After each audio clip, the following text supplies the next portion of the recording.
नमस्कार, स्वागत आहे तुमचे आमच्या चॅनेलमध्ये। आवाज महामुंबईचा, शोध बातमीचा, कौल मनाचा। चला तर मग आमचे चॅनेल शेअर करा, लाईक करा आणि सबस्क्राईब करा। धन्यवाद।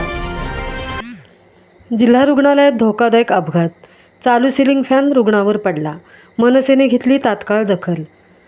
दिनांक 7 जुलै 2025 रोजी जिल्हा रुग्णालय अलिबाग येथील दुसऱ्या मजल्यावरील वार्डमध्ये गंभीर अपघात टळल्याची घटना घडली। चालू स्थितीत असलेला सिलिंग फॅन अचानक रुग्णाच्या अंगावर कोसळला, मात्र सुदैवाने फॅनची पाती रुग्णाच्या शरीराऐवजी रक्ताची बॅग लावलेल्या स्टँडला लागल्यामुळे फॅन एकीकडे झटकून पडला आणि मोठा अनर्थ टळला। हा अपघात हमरापूर तालुका पेण येथील एका रुग्णाच्या बाबतीत घडला असून रुग्णाच्या रक्ताच्या बॅगेतील रक्त सर्वत्र सांडले होते। घटनेची माहिती मिळताच महाराष्ट्र नवनिर्माण सेनेचे देवव्रत विष्णू पाटील व कल्पेश चवरकर यांनी तातडीने घटनास्थळी धाव घेतली आणि संपूर्ण परिस्थितीची पाहणी केली। रुग्णाची विचारपूस करून रुग्णालयातील व्यवस्थेच्या गंभीर हलगर्जीपणावर त्यांनी संताप व्यक्त केला।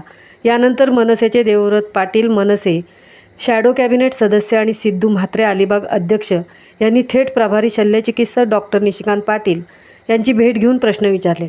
मात्र डॉक्टर पाटील यांनी निधी नाही, पालकमंत्री नाहीत, PWDच्या अधिकाऱ्यांना बोलावतो अशी बिनबुडाची कारणे देत जबाबदारी झटकण्याचा प्रयत्न केल्याचा आरोप मनसेने केला आहे। महाराष्ट्र नवनिर्माण सेनेची ठाम भूमिका, मनसेने या गंभीर अपघाताची सखोल चौकशी करून दोषींवर कारवाई करावी अशी मागणी केली आहे।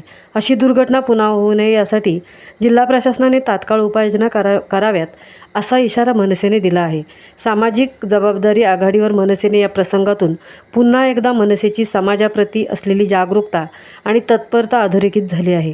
जिल्हा रुग्णालयासारख्या ठिकाणी रुग्णांच्या जीवाशी खेळ होतोय आणि प्रशासकीय यंत्रणा मात्र दुर्लक्ष करत असल्याने मनसेने पुन्हा एकदा रस्त्यावर उतरून जनतेसाठी आवाज उठवला आहे। आवाज महामुंबईचा चॅनेलसाठी निलेश फोंडेंसह तृप्ती भोईर, अलिबाग।